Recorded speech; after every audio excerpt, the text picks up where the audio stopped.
केवट कहते हैं महाराज मैंने आपकी सौगंध खाई है, मैं उतराई कैसे लूं? मैंने पहले कहा मैं नाथ उतरा ही चाहूं, आप मुझे उतराई दे रहे हैं। भगवान राम जी ने कहा कि थोड़ा सा दे रहे हैं, ज्यादा नहीं है। माँ जानकी ने कहा, लखन ने भी कहा, बहुत कीन प्रभु लखन सिए नहीं कछु केवट लेन, मैं उतराई तो नहीं लूंगा। आज मैंने क्या नहीं पाया, आज नाथ मैं काहन पावा, मिटे दोष दुख दारिद्र दावा। मेरी दरिद्रता चली गई, मेरा दोष चला गया, मेरा दुख चला गया। आज मैंने जो पाया वो तो किसी ने नहीं पाया होगा इस दुनिया में। आज मैंने क्या नहीं पाया, आज मैं संपन्न हो गया, मैंने आपकी कृपा प्राप्त कर ली प्रभु। भगवान राम जी बार बार केवट से कहते हैं, लेकिन केवट नहीं ले रहा है। तो क्या ये राम जी की आज्ञा का उल्लंघन नहीं है? श्रीमद् भागवत का सुदामा और श्री राम कथा का केवट, बार बार भगवान ने कहा कुछ ले लो भैया। भगवान ने आखिर में यही कहा कि प्रसाद समझ के ले लो, मेरा प्रसाद तो ले सकते हो, उतराई मत लो, मैं प्रसाद रूप में दे रहा हूं। भगवान दे तो प्रसाद ही होता है। केवट कहते अभी आप दे रहे हो, भले ही आप प्रसाद समझ के मैं लूंगा तो उतराई मानी जाएगी।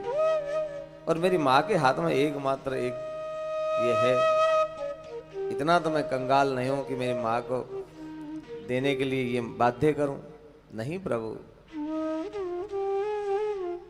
आप यदि मुझे प्रसाद दे रहे हो तो अभी नहीं, 14 वर्ष के बाद लौट के आओगे तो जो प्रसाद दोगे फिरती बार नाथ जो देवा, सोई प्रसाद में सिर धरिने। आप लौटते समय मुझे जो दोगे मैं सिरोधार्य करके लूंगा, अभी मैं प्रसाद नहीं। लक्ष्मण जी आए सामने, राम जी को देख के कहा महाराज इस व्यक्ति की चालाकी ये है, कह रहा मैं कुछ नहीं लूंगा, सौगंध खा रहा हूं, लेकिन चालाकी देखो, ये कह रहा मैं कुछ नहीं मांगता, और ये कैसे न कैसे लपेटे में लेके हमसे वरदान मांग लिया। 14 वर्ष के बाद आप आओगे तब मैं प्रसाद लूंगा।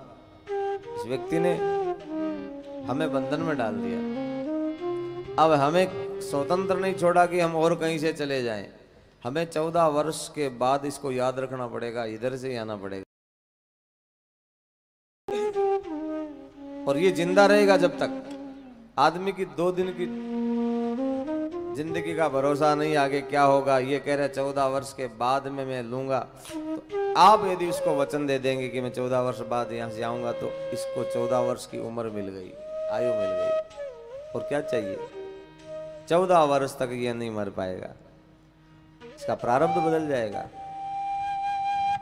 बिना मांगे मिल गया इसको। और दूसरा, हमें इसने यहीं से आने के लिए बाध्य कर दिया कि हम यहीं से आएंगे। केवट ने कहा भैया एक बार और अवसर मिलेगा सेवा का, इधर से इधर पार किया, अगली बार इधर से इधर पार करेंगे। ये नौका में आज के बाद मैं किसी को नहीं बिठाऊंगा, अब राम का मंदिर बन गया ये, अब मैं ये नौका मंदिर बनकर इसकी आरती उतारूंगा, इसकी पूजा करूंगा, रोज इसको स्नान कराऊंगा, रोज पुष्प और पत्तों से सजाऊंगा।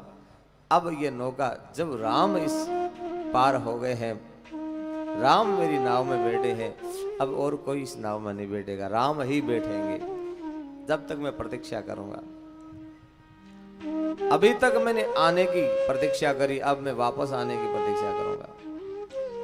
भगवान राम ने केवट का भाव देखा, और केवट ने एक बात और कही, संत कहते हैं, केवट ने कहा जाति भाई है हम दोनों, जाति जाति वाले से कुछ लेता नहीं है। केवट केवट से लेना देना नहीं करते हैं, एक दूसरे को पार उतारते हैं। कोई भी केवट नाव में बैठता है तो दूसरा केवट उससे उतरा ही नहीं लेता है। तो आप भी केवट है, हम भी केवट है। केवट ने कहा लखन भैया, हम छोटी नाव खेते हैं, हम नदी के केवट है, भगवान भवसागर के खेवैया है। आप हमारे तट पे आए, हमने पार किया, यदि उतराई देनी है तो हम जब आपके तट आए तो हमें पार करके बराबर कर देना, आप भवसागर से पार कर देना। कोई हमारा पुण्य, कोई हमारा प्रारब्ध हमारे पास न हो उतरने जैसा, आप कृपा करके हमें भवसागर से पार कर देना, यही उतराई है। ऐसे केवट भगवान से प्रार्थना करता है।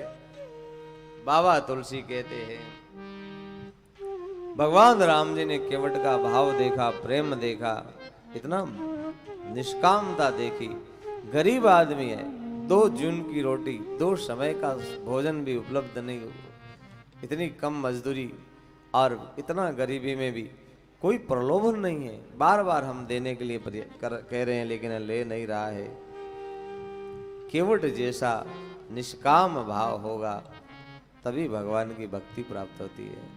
तब भगवान ने दिल खोल के अपनी भक्ति और प्रेम प्रदान करके केवट को धन्य किया है। विदा कीन करुणायतन भगति विमल वर दीन, निर्मल भक्ति का वरदान दिया।